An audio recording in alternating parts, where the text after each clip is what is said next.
ready. Good evening. Hello, welcome into the Believe in Monsters podcast. This is the Believe in Monsters podcast. You're listening to the Believe in Monsters podcast right here on the Believe in Monsters podcast network, part of the Believe in Monsters podcast network. We're a proud part of the Believe Network. In all actuality, you can always find us on the Twitter machine at BIM_pod. We're back to talk another week of Chicago Bears. We're beefing up the defensive line as the Chicago Bears camp has come to a close. Cut day has come and gone. The Chicago Bears have 53 players on the roster with a short little practice squad as well. We are going to get into it tonight right here on the Believe in Monsters podcast. And we thank you for listening to us on Spotify, Apple Podcast, or on Amazon. Go ahead and subscribe, rate, and review the show. Tell a Bears fan about the show. Send it to a Packers fan to rub it in their face, because it's going to be the Chicago Bears running the NFC North this season after dominating preseason. Lucas Berry, can I tell you a stat? Let's hear it. I got a stat. Lucas Berry, there have been 6 teams and now 7. 6 teams and now 7 who have played their preseason games, their 3 preseason games, and have outscored their preseason opponents by 60 points or more. The Bears are now the 7th team to do so. Do you know what happened to those other 6 teams, Chris Krogman? 4 went to the playoffs, 2 won the Super Bowl. I thought I had 6 going to the playoffs, and 2 winning the Super Bowl. Well, yes, you have to go to the playoffs to win the Super Bowl, so yes. Green Bay sucks! Green Bay sucks! Green Bay sucks! What they do in the preseason. Welcome in. Lucas Berry, you follow him at lberry_40, and you follow Chris Krogman at ShyBears1985. I am at Joe Gaither 6, and I am crawling outside of my skin in excitement for this Week 1 game against the Tennessee Titans, ready to get it on. Lucas Berry, how we doing tonight, sir? I'm doing great. I just finished up watching the Hard Knocks episode. It was a little bit boring, probably the worst one I've seen so far, but happy that camp's finally over. This is probably the longest training camp I can remember in my life. I can only imagine what it would be like to be a player and be a part of that, especially if it was like my first training camp. That's got to be absolutely brutal. But for once, I feel confident that our coach did the right thing in training camp, got the guys prepared, got them the reps they needed. And I'm feeling confident going into Week 1. I'm feeling great about the direction of this Bears team. Like Joe said, he's crawling out of his exoskeleton over there. Chris, how you doing, buddy? I am fantastic. We're looking forward to talking to you boys tonight about the final rosters here in Chicagoland, with the cut day being yesterday. Looking forward to talking about the most uneventful, boring Hard Knocks episode to date. And then looking forward to talking a little Titans. I think we'll get into more Titans next week. We should try to find a Titans podcast host to come on and shit on all over them. Tell us why they think they're going to lose by 50 to King Caleb and Lord DJ and all right. Right there, right off the bat, Caleb, is he a Week 1 play in fantasy football? Yes. No. Well, it depends on who you have. I mean, it depends on who you have, but he's going to be a top 15 play. We already talked about this. I said no, but yes. Yeah. Yes, do it. Do it. Fucking pull the trigger. Let's say you have a Kirk Cousins sitting on your bench or a quarterback like that. You did this last week. Aaron Rodgers. You have Aaron Rodgers on your bench. I'm playing Caleb. I'm never playing Aaron Rodgers on my team, ever. He's never, ever been on my fantasy team, and he never, ever will be. You'll never guess who I said, Joe. Yep, that guy. Anyway, yeah, pull the trigger, dude. Go for it. You want to. It sounds like you want to. back to the regularly scheduled program. Bears training camp's done. Cut down day. Bears. Cut down day is done. We'll go through the whole roster, but just right off the bat, I want to hear you guys' thoughts on the roster. Any major surprises of guys who didn't make it? I want to bring up. So actually, I want to backtrack a little bit, and I want to give Joe Gaither his flowers because he might have been the first one to start talking about Tyson Bagent being worthy of starting in the league, and then it was just a snowball. Like I feel like I saw that comment everywhere from then on out, and I'm gonna switch my vote. I think he's definitely a starter in this league. I don't know for how many teams, but definitely worth developing. And I'm glad he's on the Bears. And now we have like a whole slew of quarterbacks, to develop and do whatever with. So yeah, flowers for Joe. Isn't it amazing what happens when the Bears actually take a little bit of time to just throw some late round / undrafted dart throwers at the quarterback room? Like, it's really not hard. Just other GMs refuse to do it. And this is the reward you get. Yeah. Nice little backup quarterback who is being talked about as potentially starting on other teams. What a world we live in. Yeah, I don't think I was never trying to sell last week that he's a top 10 quarterback in the league, but like 26 to 32, maybe 28 to 32 in that range. Yeah, I think you can sell us on that. I was probably being a little hyperbolic with all the teams I thought that he had that he was better than. But a couple of those teams were real, like the Raiders. I think that he's better than the Raiders situation with Gardner Minshew and Aiden O'Connell. Like that's one. Like, but there was some that were obviously a little bit of hyperbole. But he's been a lot of fun to see, and I think like what does it do for your quarterback room philosophically to have two young quarterbacks developing at the same time, learning the NFL at the same time, trying to push each other. Now, obviously, you have the clear cut number one, but Tyson Bagent's trying to get better as well. So, like, I think that they are kind of in the trenches together. There was a nice little moment for those two on Hard Knocks, by the way. I know Joe hasn't quite caught up, but there was a quick glimpse of them on the sideline where Tyson Bagent, I think it was right after he ran the ball in the preseason game, and he goes up to Caleb and goes, "Hey, man, you've taught me a lot. Thank you." And then Caleb reciprocates that back to him. I thought that was pretty cool that they caught that. Big sloppy French kiss. Everybody was so happy. So happy. No, it was a nice moment between the two. I'm Joe. We've never done something like this before. It's always been, there's got to be a veteran in there that knows the system to help guide the youngster, which I don't necessarily disagree with. The Chase Daniel that we've had, even though Justin would listen, the Nick Foles, the Andy Dalton, I think that's not a bad plan. But with the cost effectiveness of having two quarterbacks on rookie deals is fantastic.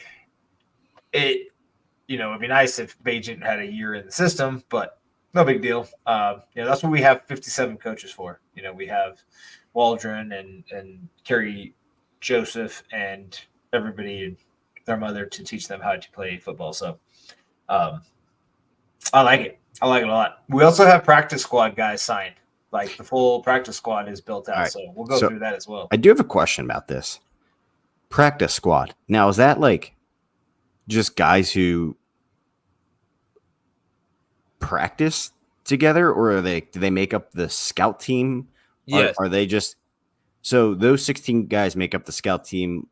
Does that mean like they like punters on the offensive line? Like there is not a punter. Well, you know what I'm saying? Just like random positions, like they don't have enough to obviously fill out a full offensive or defensive line. My understanding is it's just practice. Like they just run practice with these guys. What their role is exactly every time is up to the coaching staff. I've Yeah, always been not curious about that. Like if they comprise like a full offensive line and like backfield and like quarterback, even though that's not their natural position. Like I've No. always wondered, No, like, what, I or see do they what just you're put, or do they just put in like backup linemen and like if you're a running back, you'll go out there and get some reps versus the defense or something. that's it. Yeah, Yes, they got safeties playing offensive linemen if they don't. Well, that's what I mean because like the practice squad is just like you 16 guys are pretty good. We want to sign you, but like to give them the defense or offensive look of what the opponent's going to do, like are they just playing everywhere? I think they're playing their natural positions, Luke, and you are filling in the rest of the natural positions with the bottom end of the roster that you already have. Okay, For yeah, your- for your scout team. I don't know why that thought just came in my head. I was like, what do these guys do? So Exactly. Byron Cowart, he's playing defensive line, right? And so you're playing all the defenders right here to make up a defense. And it looks like you almost have a defense. You're missing maybe you got 1, 2, 3 defensive linemen there. How many linebackers? One, Well, two. let's go through the 53, and then we'll go through the practice squad. All right. But yeah, the point is those guys are playing their natural positions, and then the bottom end of the roster are filling in for the scout team. Second teamers and third teamers, and the like. Go ahead, Chris. Okay, so yeah, we got lots to talk about. So we can get going, breaking down this roster. The best roster in the league. You asked the question, Lucas. Super Bowl. Any big surprises? I think the biggest surprise was Greg Stroman getting cut, and then Reddy Stewart, who had a good camp. So I thought Stroman was probably the bigger one because he played last year somewhat significant, got some snaps. And was he the cornerback that was fielding punts? I can't remember which corner they had back there fielding No, that's punts. Blackwell. Was it Blackwell? Okay. Blackwell. Greg Stroman was the guy that in your Madden Dynasty turned into Darrelle Revis. No. He was, dude. I swear you were. I remember you telling me that Greg Stroman developed into like this beast on your Madden roster. Okay. It could be. One of them guys. Yeah. So anyway, he got cut. I think that's probably the biggest surprise as far as cuts, and then like making the squad, Dom Robinson, and then what's the defensive lineman's name? The other one, Daniel Hardy, who had a good camp, but still kind of surprising. Jake Curran, offensive lineman, kind of experienced offensive lineman getting cut. A little bit of surprise. Yeah, I thought the way some of the beat reporters talked about him made him seem like he was going to be a lock for the roster. So that was surprising, especially with the experience he has with Waldron and starting in the NFL. But part of me is kind of happy that the Bears just didn't trot out the biggest names with experience, et cetera, et cetera. And, they're giving some of these young guys that played pretty well in preseason a chance, like Bill Murray and Murray and Hardy, like Chris alluded to. How perfect is it that they have Bill a Murray. player named Bill Murray? That's just legendary. Chicago comedian Bill Murray. Oh, sorry, offensive guard Bill Murray. So yeah, Joe, I know the biggest bucket of haterade you were drinking all preseason was Mr. V12. Bayless He made it. Jr. Everybody stand up and give Bayless Go Jones ahead. a round of applause. He made the roster. Former NFL draft pick, 3rd round draft pick, made the roster. Great job. Still This hasn't guy. did. We haven't had a show since he had his full game at running back where he went fucking bonkers. He does look pretty damn good back there. 12 carries, 103 yards and a touchdown. Like, he looked pretty good. And it wasn't just, it was plenty of folks. And I think, was Joe, were you the one who sent the tweet in the chat that had with Baldinger breaking down his inside cuts and like just yeah. So maybe Velus Jones, the wide receiver, wasn't Joe Gaither's cup of tea, but Velus Jones Jr., the running back, gets your eggplant going. We'll see. 11 receptions, 127 yards, and 1 touchdown in his 2-season career. So it's gonna have to do a little better than that, man. Let's get it up. 17 carries though. He is not an anything. He is a weapon. He's what we call an offensive weapon here in the league. Wow. And probably your main kick returner. Do you think he's actually going to return kicks? Yeah, 100%. Dude, absolutely. Well, then 100%. let's do it, man. Let's go return some kicks. You think Velus Jones is going to be worth a late round stab in your fantasy league when everybody's thinking about? No. Yeah, No. exactly. Somebody took Khalil Herbert in one of my drafts. And I was you're like, talking up yes. Velus Jones Jr. I was like, don't worry, he's not even going to start. Velus Jones Jr. is going to be the guy. Wouldn't it be fun? I mean, Well, how do you think they were going to use I'm not him even going to this put that year? in. Are we going not to even use him gonna like put we that did in in the first. preseason? Look at the running back room. Are we going to use him like we did in preseason? Or is he just going to sit on the bench and return kicks and No, just dude, be – they gave him carries even when he was at wide receiver. They're gonna I'm get just him curious if they're going to in give there. him like a series, you know? I don't even know if you. It Or depends. if you give him like a half a series or so, like I don't – yeah, like what's running his back's usage easier rate? to run in and out, obviously, than other things. I feel like they just have to use him like teams have been using Cordero Patterson. Right, and Yeah, Cordero, at a they point. gave Cordero like full drives in Atlanta when he was at his Right. peak. But what was he before he was a full-time running back? Yeah, no, I agree. I think he's just. I mean, it's a gadget. He's a gadget. I mean, player. even in other years though, when he got carries, he averaged like 7-8 yards a carry on like a jet sweep or whatever. Just get the ball in his hands, and I mean, honestly, they showed a clip of Hard Knocks of running backs coach Chad Morton talking to him.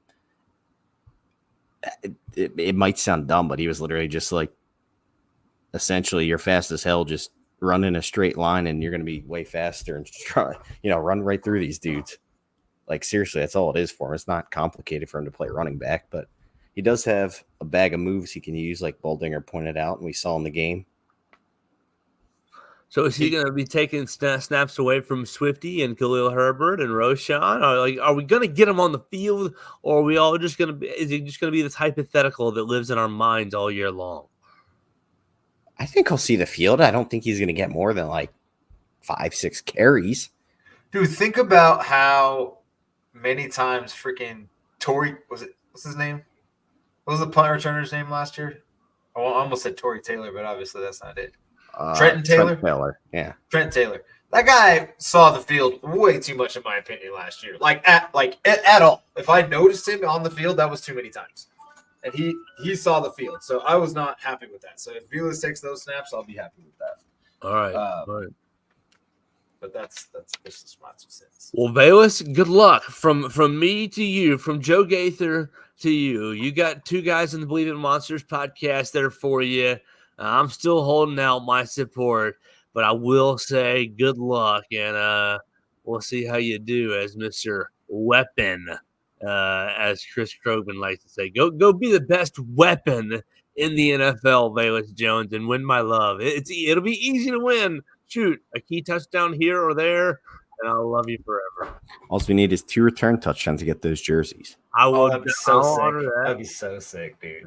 Over That'd 1.5. Two kick return touchdowns, and I'll buy Lucas. And if Chris wants one, Velus Jones jersey. Now, can we sub one of the kick return touchdowns for like a That's what I was- 50-plus yard touchdown run? No. what I was just This gonna is what say. it is. A kick 50 return.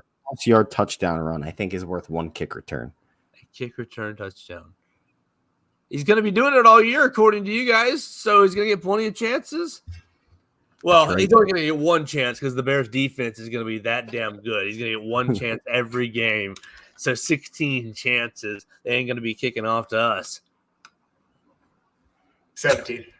Yeah, 17. Yeah, No, he's sitting the last game because the Bears are already 16-0. that's right. That's There we right. go. There we go. Super Bowl, Super Bears. All right, we are 20 minutes in, and we have yet to start. Let's start at the top. That's not true. Quarterbacks. He's been starting. We've been We've talking been- about the most important We've player. been throwing darts. Yeah, Velus. Okay, quarterback. Caleb Williams, Tyson Bagent. Bye-bye, Austin Reed and practice squad. Brett Brett Rypien. Rypien. But yes, as Lucas mentioned, Austin Reed is on the practice squad. So Reed made it to the that. practice squad, right? Yes. Yep, Reed is on the practice squad. Rypien is not. P squad. Thank you for your service, Ripien. Rypien. I thought he looked great. I like in the this Hall of Austin Fame. Reed kid. I like Austin Reed too. He's got swag. Running backs: Swift, Herbert, Johnson, Homer. Blasingame has a weird designated to return tag that should put him back on the squad. I don't know if that move has actually been made yet. I think it was because he retweeted the Undertaker gif where the guy's coming out of the coffin.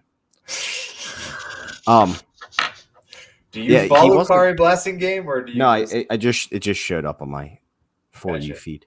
I don't think they designated him with anything. I think they literally cut him, and because he's a vested veteran, he's able to re-sign, so he doesn't have to go through waivers. I don't think. On CHGO, they explained it to where they can do two guys like this, and one was him, and the other one is Scales. Oh, I thought they just cut him because they needed to move Scales to IR. No, and then they would literally just re-sign him. There was a lot of no. What I said is no. Yes. Anyway, Blasingame should be back. That's the bottom line. Balls. Doesn't matter how all the fucking in or out or ins and outs. Wide receivers. Oh, I do have an interesting question here. So okay. Ian Wheeler tore his ACL in the Chiefs game. Sucked to see. They did a little clip of that on Hard Knocks and had a heartfelt moment with him and Poles.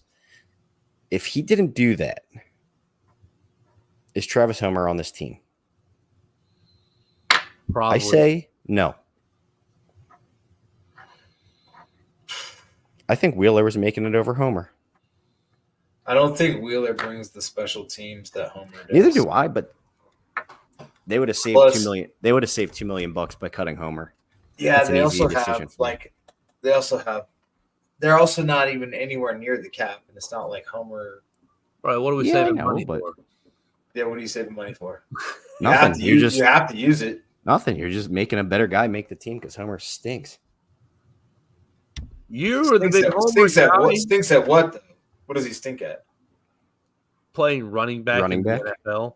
You have 4 other fucking dudes that are playing running back. Yeah, I think 5 with Bayless, baby. I think they really like Wheeler. Bayless. With the way they talked about him, I don't know if he was not making the team. It feels like they liked him, but they didn't. It feels like he still had a lot to learn. He was going to get practice squad. He's going to get cut. That's what I think too. I think he would have got a practice squad. He's going to get cut and try to get picked back up. But either way, I think Homer also has knowledge with Seattle and the special teams coach there or whatever. So that's why I think Homer's on this team. Sucks that you're paying him $2 million, but if you don't need the money, whatever. It's not like he'll be here next year. He's one of those guys I don't like. I wish he didn't make the team. Did you have him? Did you have to pick him up in fantasy and play him sometime or something? What's your hate for Travis Homer? He just stinks. I don't. He's just a nothing burger. Yeah, it's like Dom Rob. When he made the team, I just. Yeah, but Dom Rob actually gets playing time. It makes you mad. I can't remember if Travis Homer even got a carry last year. No, but he got saw him get one carry in the preseason, and he dropped a pass. But again, he's not there for that, so it's eject him. What? Eject him. Oh, gotcha. Wide receivers. DJ Moore, Keenan Allen, Rome Odunze. Why'd they keep that Keenan Allen dude? He's one. Tyler Scott. DeAndre Carter is one that made the team because of injury. And Velus Jones Jr. Of Tyler Scott, this is the best young receiver to come into the NFL in the last 15 years. Oh, really? Years. Oh, really? Why did they say that on air, dude? That is so funny. 15 years. Why would you not fact check that? Like, Tyler why- Scott is the best wide receiver to come into the NFL in the last 15 years. Oh, really? Man, he had a game too. Talk about people at big games versus the Chiefs. That's my guy, Tyler Scott, Mr. Gadget Play. Get him out there. You're covering all the superstars, and you can't cover Tyler Scott. You got He guys is- on DJ Moore. You got guys on Roma Dunze. All eyes on slow-ass Keenan Allen. And then there goes little Tyler Scott flying by your secondary. I feel like he's Caleb like Williams in the cannon goes, an ideal wide receiver 4. I agree there. I like him a He's lot. like he's like Josh Palmer. itty bitty Tyler Josh Scott. Palmer's probably like the wide receiver 1 there now. DeAndre Carter, Velus Jones. DeAndre Carter is essentially there to be the punt returner, which sucks, but it's whatever. Punt returner, why doesn't Velus do it? Dude, none of these guys can catch the ball. I don't know why. You couldn't pay me enough money to be a punt returner in the NFL, Joe. Worst job out there by All far. you do is throw your hand up in the air every time and catch the I- fucking ball. If you got 10 punts from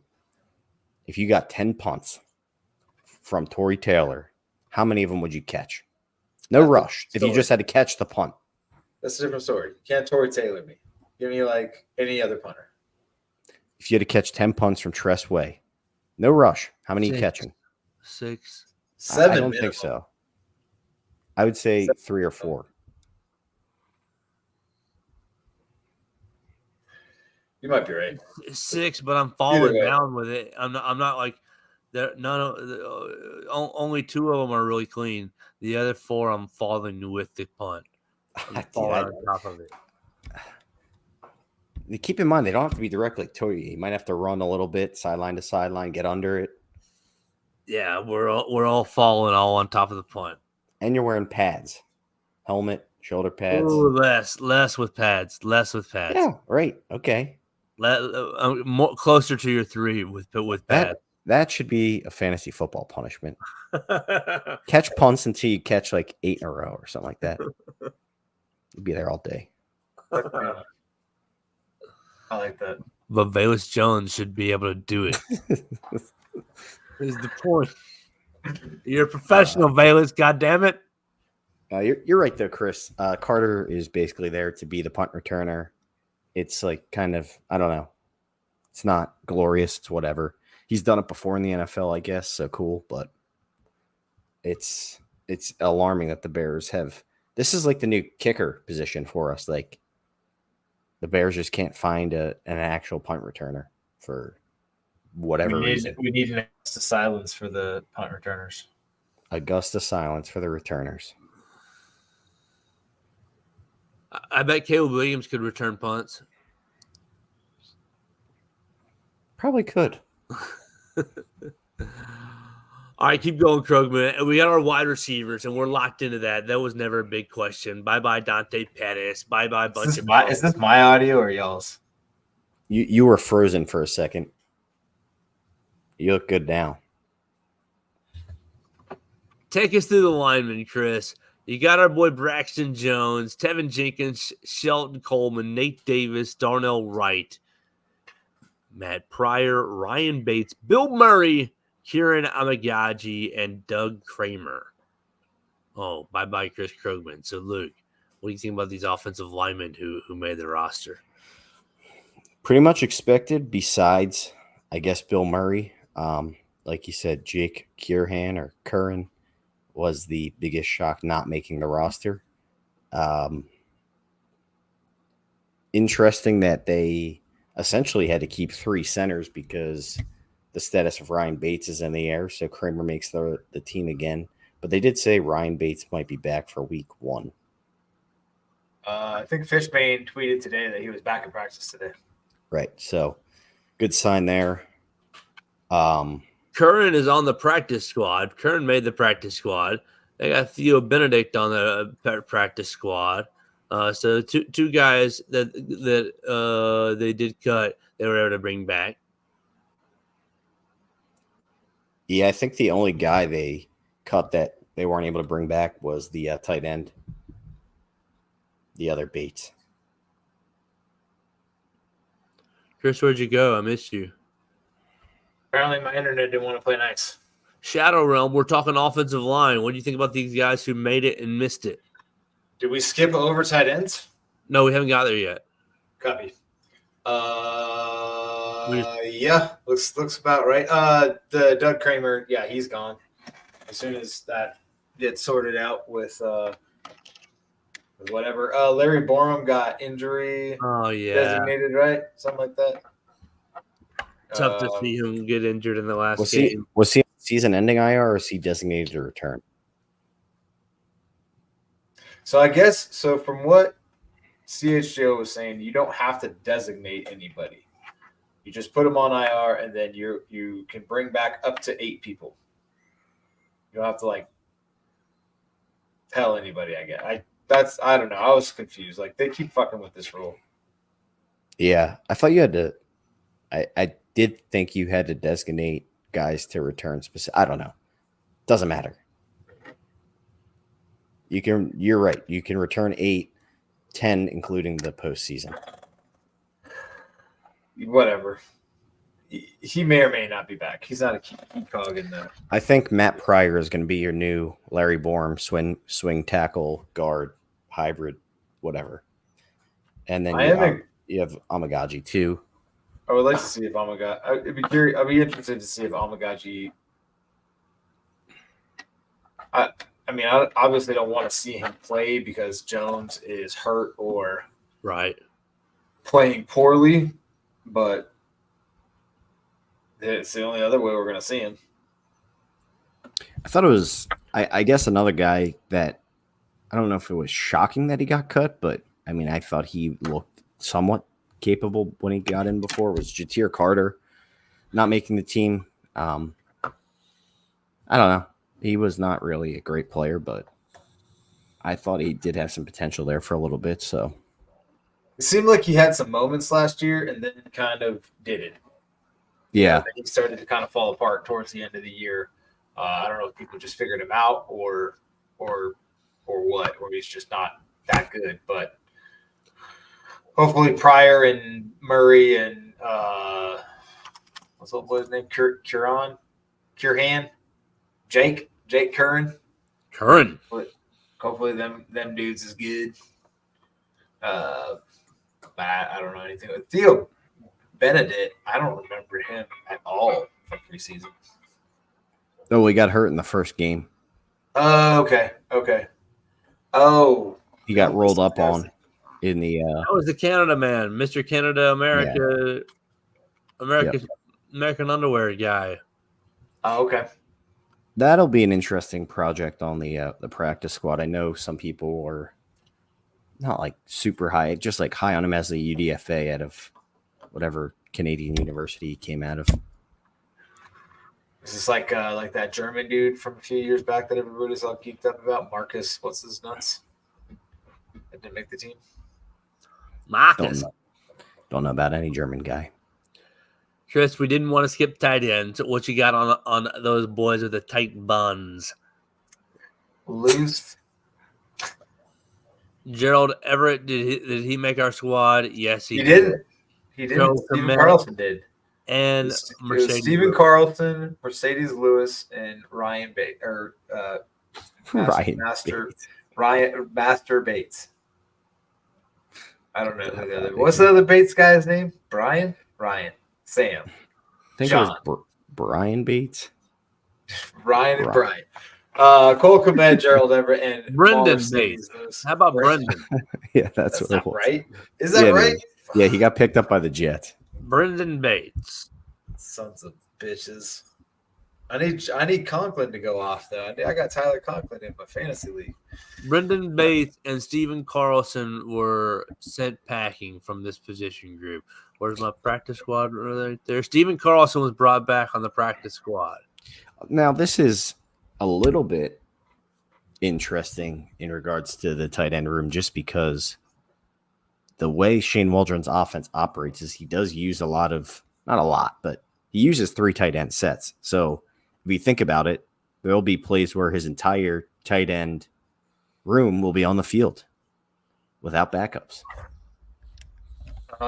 Good. That's all. Good. There are plays where a punter's out there by himself. He doesn't get a backup either. I'm just saying. Good. No, If all 3 get hurt at the same time, that would suck. Cole Kmet is indestructible. I'm sure Iron Kyrie. Man. Yeah. Knocking on wood here, just because of my own superstition. but Just wait Cole till- Kmet is Just wait till indestructible. Gerald Everett has more yards than him this year. Fucking Do you want to put $5 on that? No, Just- he's not going to have more yards than him. He's going to eat away at it, though. He's going to be an annoying pest that you're going to hate watching because he's not as good, and they're going to give him the ball too much. There are predictions that you make, Lucas, that I'm like, yeah, there's no way that a player X is going to do that well in fantasy football or for the Bears this year. And then there are predictions that you make that just fucking annoy the shit out of me. That's one of them. This is That one kind of of them. shit, like, knock it off. Knock it the fuck off. This So that's- negativity, these negative predictions. It's not. are- I just know he's gonna be the guy. See, we all that's the hate. thing. He's like, oh, we know it. I know it's going to happen. I We- just know it. We hate No. watching this guy when we're gonna talk about how much of a pest he is. Kmet's getting 900 like- yards. It's like watching Monty and Gibbs.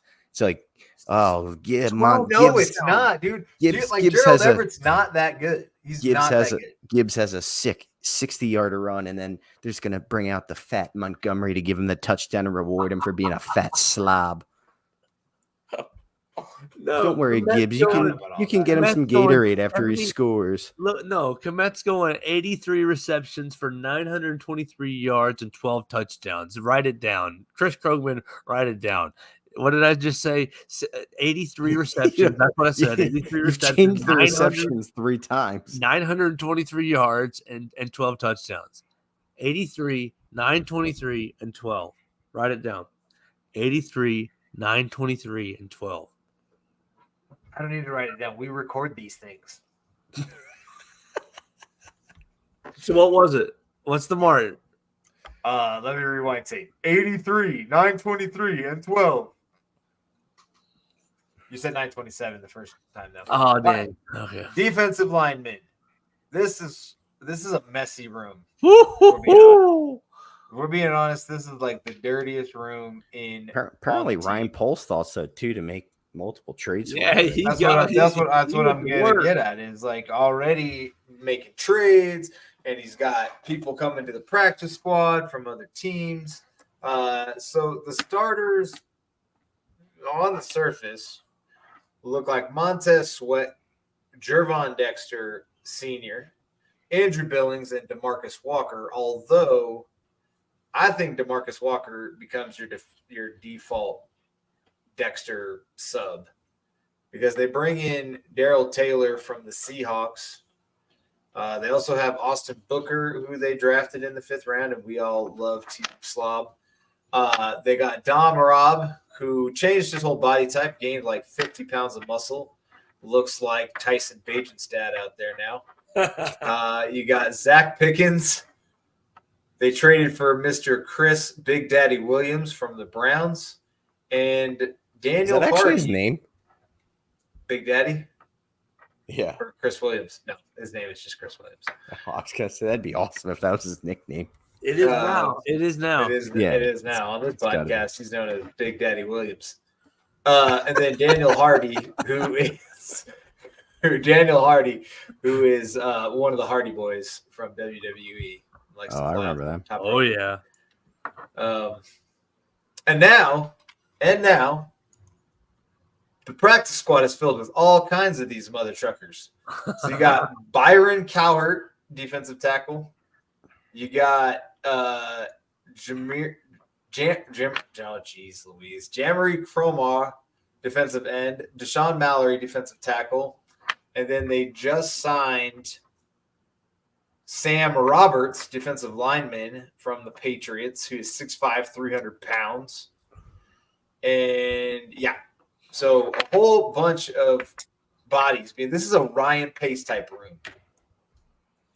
Just chucking bodies out there. This just says, hey, man, who wants a shot? Who wants an opportunity? Who's going to make a name for themselves? You got a chance if you want to play defensive line in this league to make your name with the Chicago Bears. This is like the Colts, man. Dwight Freeney and yeah. we got Dwight Freeney and this guy. But I like found it. One. Who did they find? They had one guy. One for a little while. They had two. Robert Mathis. There we go. But I like this approach because we have been not really complaining, but just noticing that we have been bitching all summer. What are you talking about? We have been absolutely freaked out about this defensive line. We've been pretty balanced about it, haven't we? Bearded Barry, for the most part, has been, I can't stand this defense. This defensive line is garbage. All right, not going to be a top 5 defense. We've been worried about Pickens. We've been worried about the Do you guys feel that much better now? No. Though? I feel better about the defensive end. I do think that Daryl Taylor is with a name like Taylor playing defensive end. I mean, I'm pretty sure he's Lawrence Taylor's illegitimate kid. Yes. Unconfirmed right now. But sources are diving in. Give him a little yo, and he's going to be awesome. Like father, like son. And honestly, like DeMarcus Walker, for all the shit I like that guy. He's a fun character. I think he plays well in that 3 tech. So that their NASCAR package, as people like to call, I think is going to be worth a shit.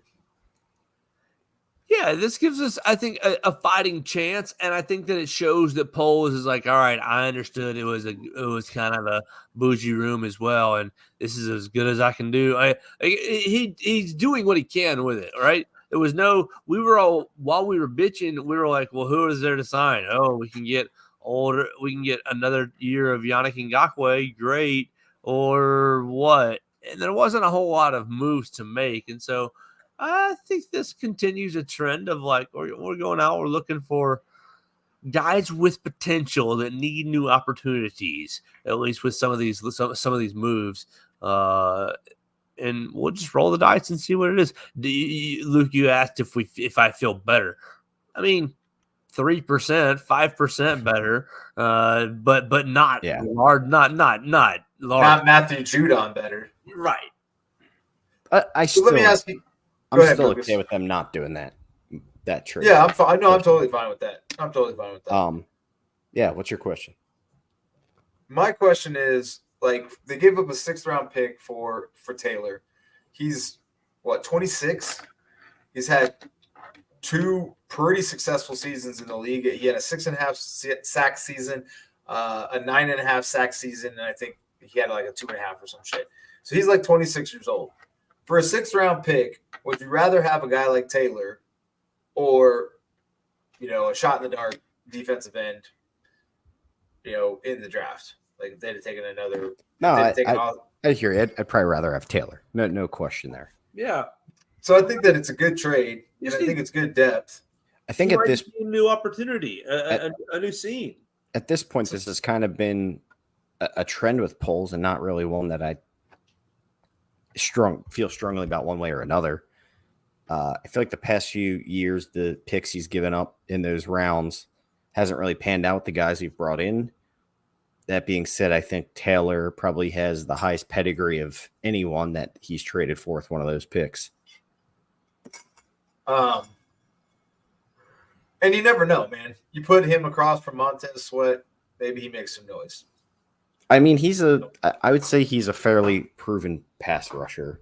Although, even if that's if he's a one-trick pony, you put him there on 3rd down and he gets you a few clutch sacks, it's pretty good. Dude, if he gets 6.5 sacks, if he gets 6.5 sacks next year, great move, worth it. Yeah. That's worth it by itself. And like you said, I think that I do feel better about the DN room there. We'll see about D tackle, how it shakes out. But Well, I think this secondary. Didn't we talk? We've talked about this, like with like what really causes sacks. Is it a better defensive line or a better secondary? And it's secondary, right? So I think with like another year of Tyreek Stevenson, hopefully a healthy Kyler, just stable of backups, in this defensive back room is fantastic. So I think we're going to see some sacks this year. That's my prediction. I think Austin Booker and Taylor are going to split time out there. Dom Rob is going to be fantastic this year. That's my prediction. No, it's not. It's not. It's unfortunate. But I am curious to see if this new body does anything different. Like, does he become a different type of player and more of a run? I was gonna say if he develops Stopper. into anything in the NFL, I think it'll be probably a decent run stuffer. Yeah. Chris Williams, I don't know a whole lot about, and then the new guys, Big Daddy. New guys, yeah. So, one guy like we you said, skipped the Ryan over. Pace approach. Yeah, one guy we skipped over as far as on the offense goes with wide receiver. Colin Johnson did make the practice squad, which he had a great Hall of Fame game. Was he have 2 touchdowns? Yep. Yeah, he had that drop, and then he just fucking went off. And then they signed former Packer Samari Toure or Tare or Toure. He's on the practice squad now too. So didn't want to leave those gentlemen out. But onward and upward as we move on down to the linebackers, which I think this is an interesting room after the top 3. Tremaine Edmonds, this fucking article says TJ Walker. What the fuck? Yeah, never heard of that guy. No, TJ Edwards, Jack Sanborn, Amen, that guy, Ogbongbemiga. Bamiga. You got to say the bong. And Noah Sewell. Sewell versus Baskerville was probably one of the biggest, hey, it could go either way, right? Little draft pick bias in there? For sure, but Baskerville's on the practice squad, so. Yeah. I feel like he kind of, if I remember correctly, I'm pretty sure he looked really good in last year's preseason as well. I agree. I like Micah Baskerville. I think he's made some big plays. We'll see. If Sewell can't stay healthy, then who knows? Yeah.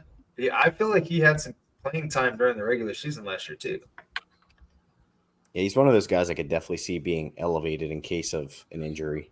I think he's more than capable. Yeah, for sure. For sure. Anything else as far as linebackers are concerned that you guys surprised with? Or you guys, what's your take on our linebacker room as far as the top 3 goes? You think it's top 10 in the league, top 20, top 5? I think it could be pushing top 5. Number 1. It's number 1. That's what it is. I'd probably put them between top 5 and 10, so I guess that would make them top 10. If they're 5, they're technically top 5. I think they're close to it. It's a pretty damn good group. I agree. I think Jack Sanborn, another undrafted guy that is fantastic. I mean, it's interesting to watch. Like, this is going to be the evolution of this roster over the next few years is going to be interesting to watch, as Poles continues to – it's going to get harder and harder to scrape the bottom of the roster. We're going to be like, whoa, I can't believe this person didn't make the roster or that person didn't make the roster.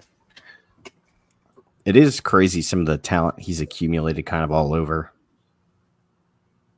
especially in like later rounds that I think is shown out and signed in UDFAs and that kind of stuff. Yeah. It's not just lipstick on a pig. He's actually like full-blown makeover on this roster. Okay, alluded to it a little bit. Defensive backs. This is show us your shirt, Joe. Show us your shirt. His prison shirt. That's the Jalen Johnson shirt, baby. Alcatraz. He's got him on an island all day. That's right. That's right. Lockdown. Oh man, that was the best. Yeah, Such a getting good out. signing. That was such a good Nobody's signing. The DJ signing, man. Like Poles is really, yeah. He's quickly becoming my favorite Bears GM of the past, few. Ever. Sorry, Angelo. He can't pass Jerry Angelo yet. Sorry, we got to get him to the Super Bowl first. Well, All right, get ready. so- We'll talk to you in 7 months. We're ready. Let's go. I watched a TikTok. Lucas, I think I sent you that TikTok that had this gentleman had the Bears winning the division at 12-5. We're going to. That'd be nuts. We're going to. Fucking bonkers, dude. That would be absolutely insane. Like, I have seen fans from other teams because I'm in like multiple gambling They're scared. discords that think the Bears are like complete dog shit and are only going to win like 6 games. They're scared. They're scared. That's all it is. I just think they're ignorant. I don't know enough about other teams to be like, oh yeah, they're at least up and coming teams. I don't know enough. Who knows? All right, defensive back room. Jalen Johnson, Tyreek Stevenson, and Kyler Gordon make up your starting corners. Nasty. Kevin Byard and Jaquan Brisker behind them. Backup corners being Terrell Smith, Josh Blackwell, and Jalen Jones. Elijah Hicks and Jonathan Owens being your backup safeties. Practice squad is filled with corners as well. All 2 of them. Reddy Stewart made the practice squad. Everybody was concerned about him getting picked up. He did not. And then Roe Torrance, who I don't remember at all during the preseason. So, yeah, that's another name. The guys that didn't make it was Greg Stroman, which I thought that was interesting. And then Adrian Colbert also did not make it. Heavy piece on him during Hard Knocks, which was completely put me to sleep. I was bored as fuck. So if you enjoyed that part of Hard Knocks, you don't need to follow me. That's okay. We wouldn't get along. Quindle Johnson and Tavares Moore also making the practice squad as defensive backs. Who? This is from NBC Sports. Bears announced 14 players on the practice squad. DB, Quindle Johnson. Yep, I see him. Johnson and And DB Tavarius Moore. Yep. Tavarius Moore. Yeah, that's on the official Bears.com as well. My fault. With I missed Reddy this. Stewart and Roe Torrance per. Ho Torrance. All right.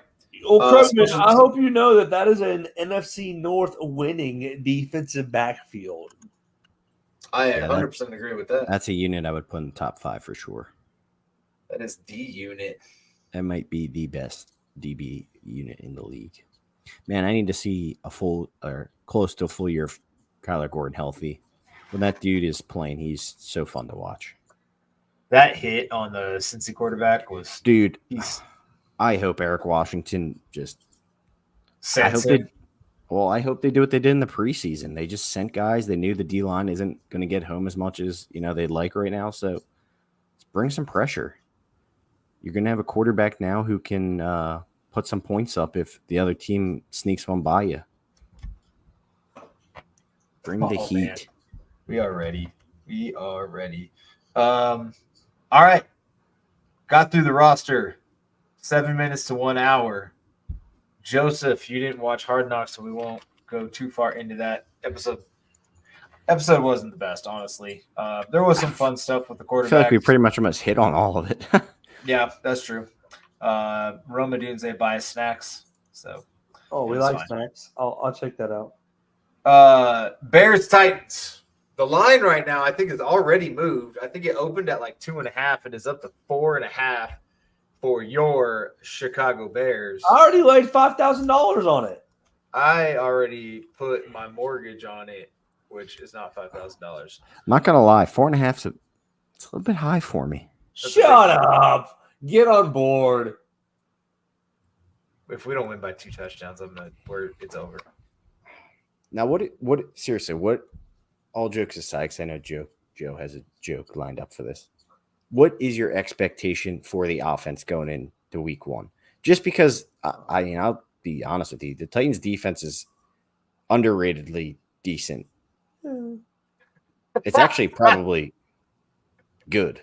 Like Underratedly decent is like They one have- of the softest takes I've ever heard.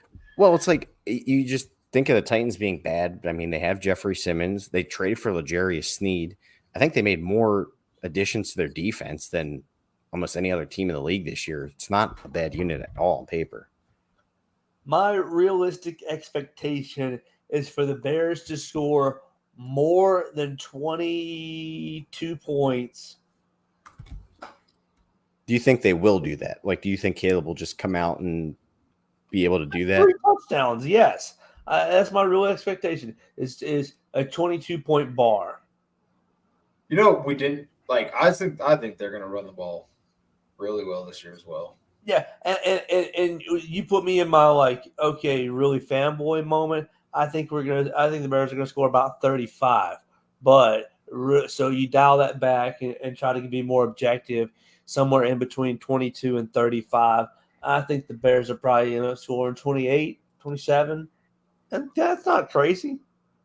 No. I was just wanted to hear your I mean, they could come out and score like 17 because it's the first game, and you got a coach. rookie quarterbacks traditionally struggle a lot week one. You got It just a is. Home game, right? It is you a got home game. a Yeah. coach that wants to run the ball and play defense. So it could be 17 or 12. You thinking a heavy dose of Swift right away, Chris? No, I think they'll mix it up. I think they paid him, but I think I don't see him getting more than like 15 touches a game. So I right think they'll now, try to hit that screen like they hit on the first in preseason to him. right now the over/under is 44.5. Okay. Yeah, I think a realistic score is probably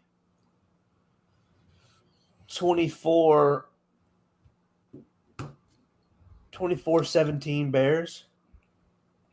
And obviously we'll have another episode more. The most common score prediction in football history has got to be 24-17. You think so? Yes. Or so? If I had to guess, I would say the most common score prediction is definitely 24-17. Okay. What do you think? I think that's probably right. Just rolls off the tongue for a football game.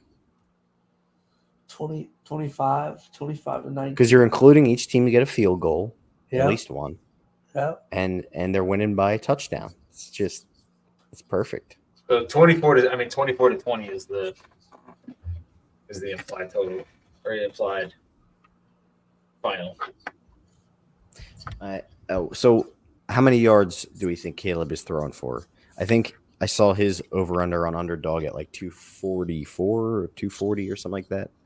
260. Which I thought was interesting. I thought even that was like pretty decent line. 268, 271. Man, if he threw for that in week one, I'd be over the moon. 268. 2 touchdowns. I shouldn't One be worried. turnover. I shouldn't be scared of this, but I'm just worried it'll be like the 210, 215 we're used to from our quarterbacks. Yeah, 188. Yeah. Throwing 20 rush yards and a completion percentage around 60. Oh, What do you think, Chris? What is your expectation? So the for Caleb? Titans were allowed 335 total yards last year. Tied for 17th with the Packers. They Not bad at all. were 18th against the pass, 227 yards a game. And they were 13th against the run with 107 yards a game. Man, Bears were number one by a couple of yards last year. And the least amount of rushing touchdowns by a shit ton. No, never mind. Steelers only allowed 9. Oh, shit. No, we didn't. Ravens only allowed 6. Goodness. Oof. Whoa.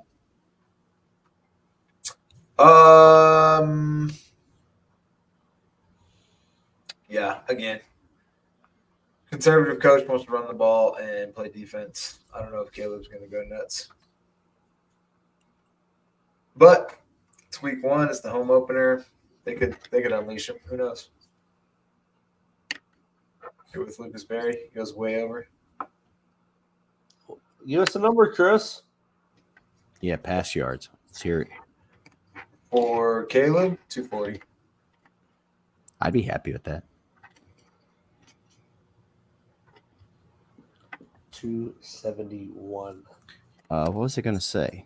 Yeah, I think the biggest thing working for the Bears the first week of the season is that the Titans basically have – I mean, they don't basically have – they have a brand-new coaching staff, and their offensive line has been severely shuffled around this past year. So I think, if anything, that'll give the Bears D-line a little bit of an edge playing a line that hasn't been playing together too long and might be a little underprepared. So slight edge there to the Bears up front, which – I don't know how often I'll say this year, but could be the difference in the game.